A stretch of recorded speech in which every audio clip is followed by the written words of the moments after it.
Chapter 5 Sunday, October 20th through Wednesday, October 30th. The time between Hermione's first date with Draco and Halloween felt as though it passed in a flash.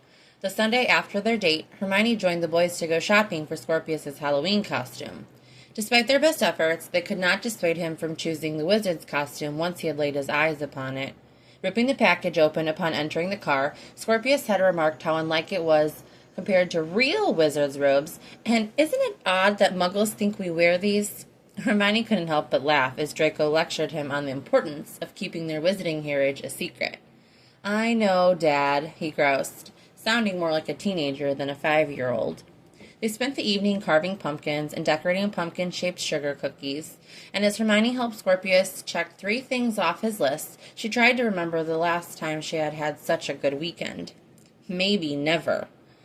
The following week was filled with drafting the outline for her novel, imagining the setting, and brainstorming ideas for characters. She wandered the village a bit in the afternoons, finding a few new shops she hadn't noticed before, including a little bookshop that she instantly fell in love with.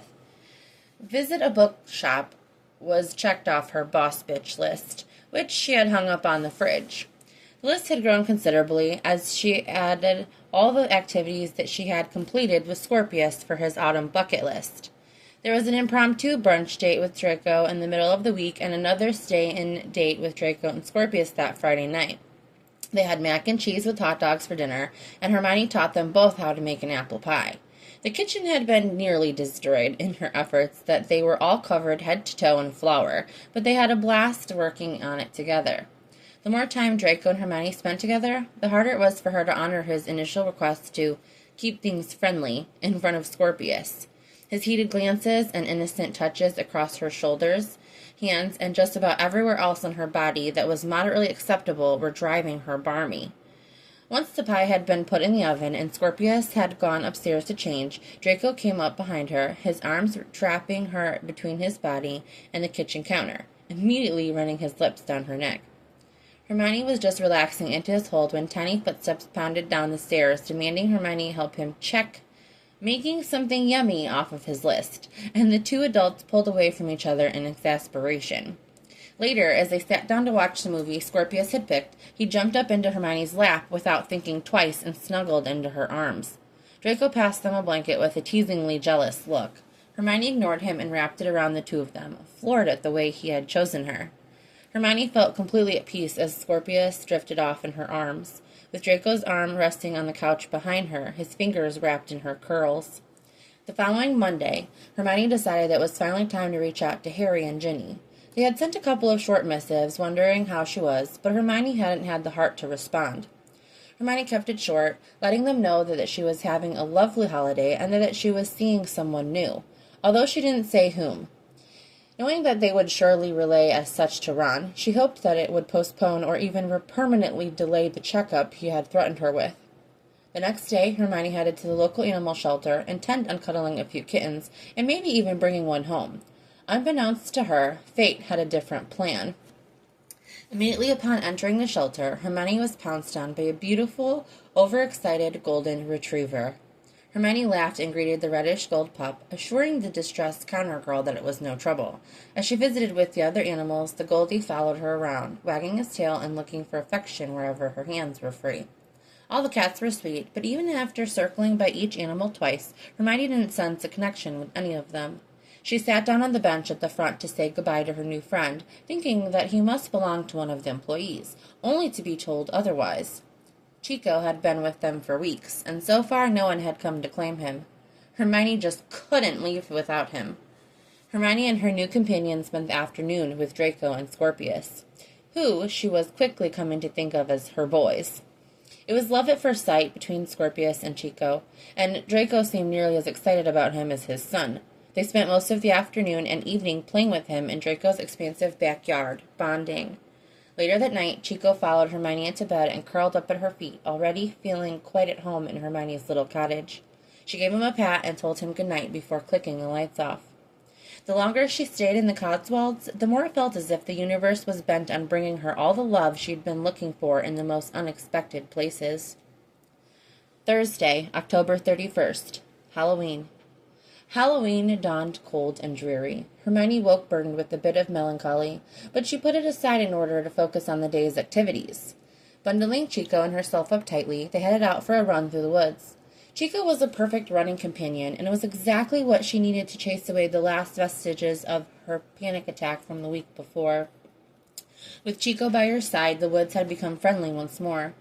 Later that morning, Hermione headed over to Draco's house so that she could join them for Scorpius's Halloween parade. She arrived just in time for an epic showdown between the two of them, the first that she'd seen.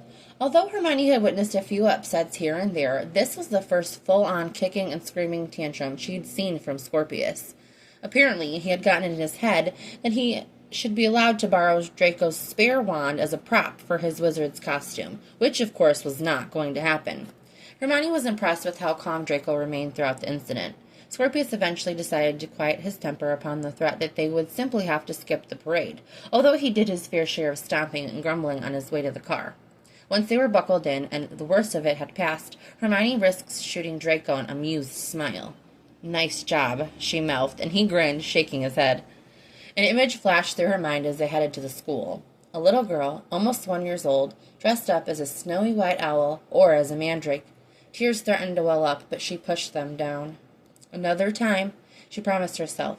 "I'll address this another time, but not right now." The parade was an adorable sea of superheroes and unicorns, and of course, there was Scorpius proudly waltzing around in his wizard's robes from the costume shop. Hermione found she was glad that she had dressed nicely for the occasion in her favorite navy-wrapped dress and booties, because it quickly became clear to her that she had personally slighted just about every single mom at the school by taking Draco off the market. She received the stink eye from almost every woman they passed, but Hermione was no stranger to being held in disregard by the public in general. Holding her head high and smiling sweetly at anyone who dared to look at her, Hermione walked alongside Draco in confidence.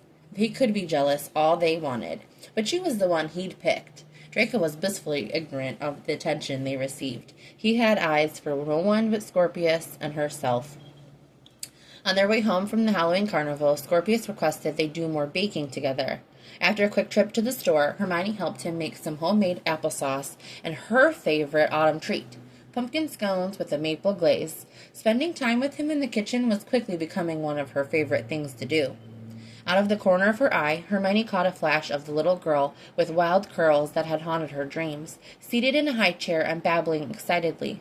Hermione looked over, almost expecting to see her sitting there alive in the flesh. But there was nothing to see. Shaking herself a bit and taking a deep breath, Hermione refocused herself on Scorpius.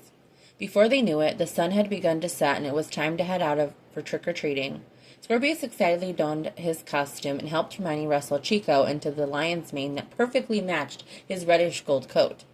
Draco and Hermione both slipped on their chosen wizard robes for the occasion. After all, it was Halloween. Why not go as themselves? Narcissa arrived through the flue and greeted Hermione as an old friend, although they hadn't officially met since she had begun dating Draco. Although she was dressed in a pair of lavish dress robes to match the group, she still crouched on the floor to greet Chico without any concern for her outfit. "I see you two have already purchased a pet together, she remarked dryly, making Hermione blush and Draco stutter a bit. Narcissa simply laughed and demanded they take a photo together in their costumes, producing a cell phone from her pocket and taking an expert selfie of the four of them hunched around Chico, who was loving all the attention. Hermione was quickly coming to realize that she might as well just throw out any remaining assumptions she had about the Malfoy family, because none of them seemed to fit the mold she had put them in. Before they left the house, Narcissa revealed a surprise for Scorpius. A toy wand she'd picked up for him from Diagon Alley that day. Draco groaned and muttered something about how spoiled my son is going to get, but didn't have the heart to say no when Scorpius asked him if it was okay. The four of them headed out into the night, the grown-ups each clutching a thermos of coffee, Scorpius swinging his plastic pumpkin to and fro, Chico trotting happily along in a plaid sweater and his lion's mane. Hermione looked past the mothers they passed that held babies in their arms or pushed them in strollers, ignoring the pressure that was building in her chest. As the night wore on, it became clear to Hermione that Narcissa was nothing like the snooty woman she had glimpsed for the first time at the Quidditch World Cup all those years ago. She was clearly very involved in Scorpius's life, and had no trouble mingling with the muggles of the neighborhood.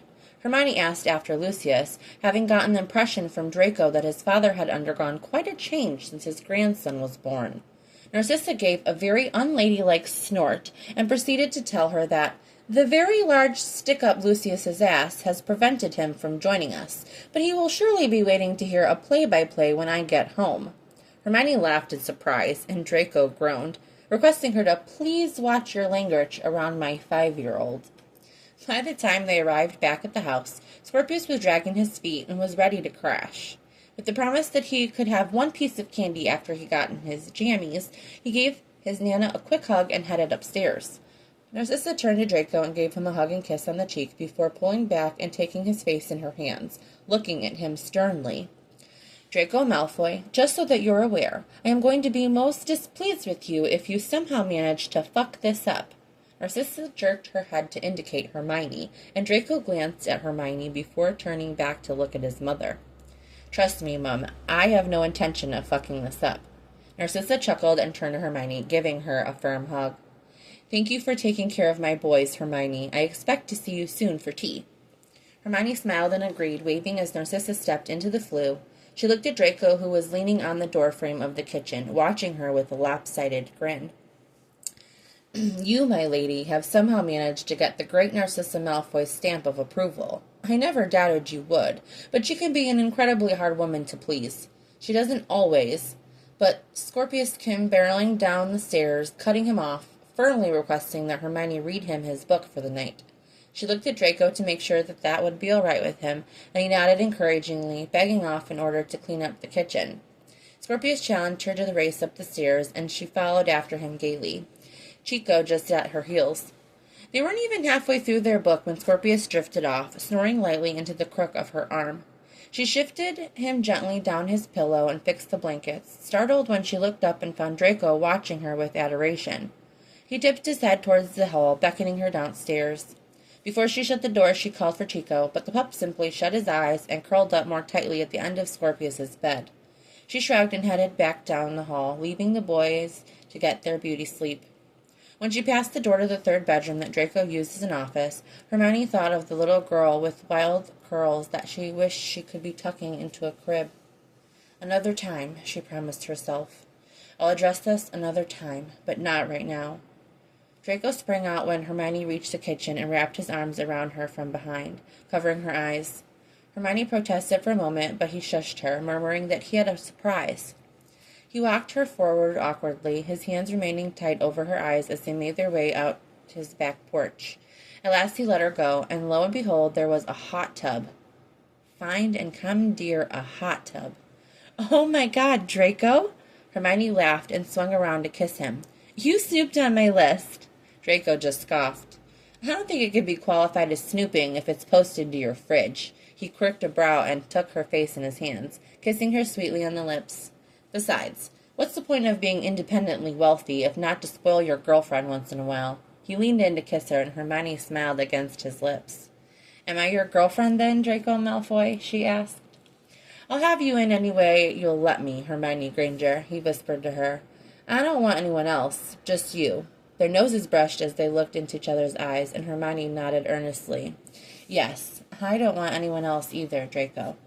His lips crashed against hers, and he pushed her towards the hot tub. His hands fumbled to find the tie of her dress, but before he could untie it, Hermione pulled away, gasping. What about Scorpius? She asked in between his kisses. There's a moderating charm on his room. I'll know if he wakes up. He untied her dress and pushed it off her shoulders, skimming his hands over her bare stomach and around her ass, lifting her up to sit on the edge of the tub. He knelt to her feet, his fingers dipping underneath the band of her knickers to pull them off, but she playfully kicked at his shoulders. Okay, he laughed and backed up, his hands raised in surrender. Hermione leaned forward and stole a kiss before she backed towards the steps, slowly unclasping her bra, sliding the straps down one at a time. Taking one step up, she met his eyes for a moment before letting the bra fall to the ground. She gave him a moment to look before turning around, sliding her panties down slowly as she ascended another step. She kicked them off her foot and bent forward to give him one tantalizing glimpse before stepping up and sinking into the luxuriously hot water. Resting her arms on the edge and kicking her feet back behind her, she smirked at the dazed expression on Draco's face. She crooked a finger at him, and he got his ass into gear, towing off his shoes, tugging his shirt over his head, and slipping off his pants. Hermione felt as though she must have done something really fucking amazing in another life to deserve the delicious snack that was currently approaching her. She didn't get nearly enough time to study him before he slipped into the water and dragged her towards him. Their bodies met, his arms swooping to cup her ass and pulled her into his lap. There was something about him, the full sleeves that covered his arms, the tats that ran across his shoulders and pecs, the V-line of his abdomen, his sparkling gray eyes, that lit a fire inside of her. She swept his slightly shaggy hair out of his eyes, ran her hands down his neck and arms and back up his chest, memorizing him.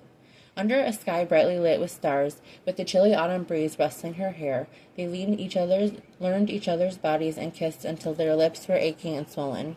After an ineffable amount of time, Draco reluctantly pulled away and spun her around to sit on his lap. Adjusting her head to rest against his shoulder, she closed her eyes, overwhelmed by the day. Draco stroked his hands along her body, and she sighed, enjoying it for a moment before she grabbed his hands to stop him. Just hold me, please, she whispered, and Draco immediately stilled, wrapping his arms around her.